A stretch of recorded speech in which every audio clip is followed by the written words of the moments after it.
پچھلے جمعہ مبارک میں ہم نے سنا تھا مسجدوں کا آداب اور مسجدوں کے صاف رکھنے کے فضائل و برکات کیا ہے۔ مصطفیٰ جان رحمت صلی اللہ علیہ وسلم نے اس کے متعلق کیا فرمایا۔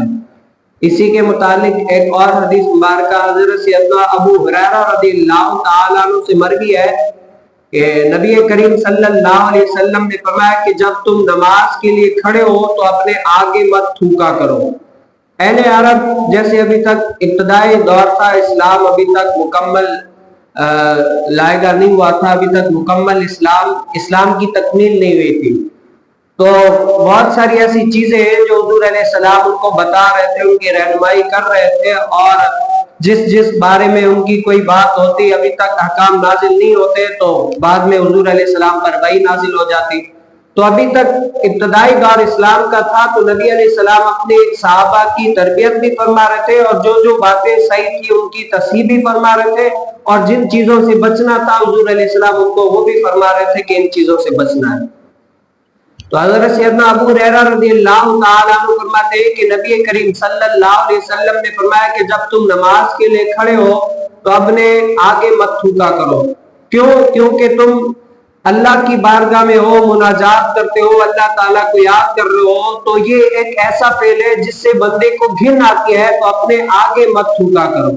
اور پھر نبی کریم صلی اللہ علیہ وسلم نے یہ بھی فرمایا کہ اگر تمہیں تھوکنا ہے یا ناک سے ریت نکلے وہ نکالنی ہے، تو اگر وہ نکالنی ہے یا تھوک پھینکنی ہے تو کس طرف پھینکنی ہے۔ حضور علیہ السلام نے فرمایا اگرچہ تھوک پھینکنی ہے، ریت نکال کر پھینکنی ہے، تو اپنی سیدھی جانب نہ پھینکو۔ کہاں پھینکو؟ الٹی جانب پھینکو۔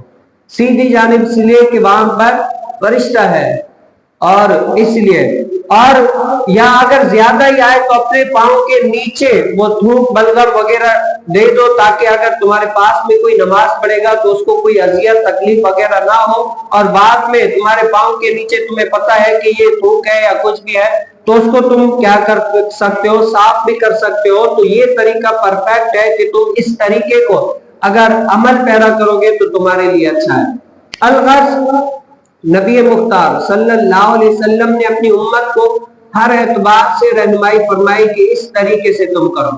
اور پھر یہاں پر ایک اور سوال پیدا ہوتا ہے کہ حضور علیہ السلام نے فرمایا سیدھی جانب تھوک یا بلغم وغیرہ نہ پھینکو کیونکہ سیدھی جانب فرشتہ ہوتا ہے۔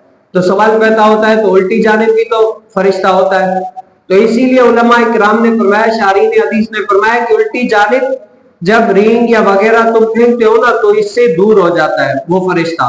اور پھر علماء کرام نے فرمایا کہ الٹی جانب ایک شیطان ہوتا ہے۔ کیا ہے؟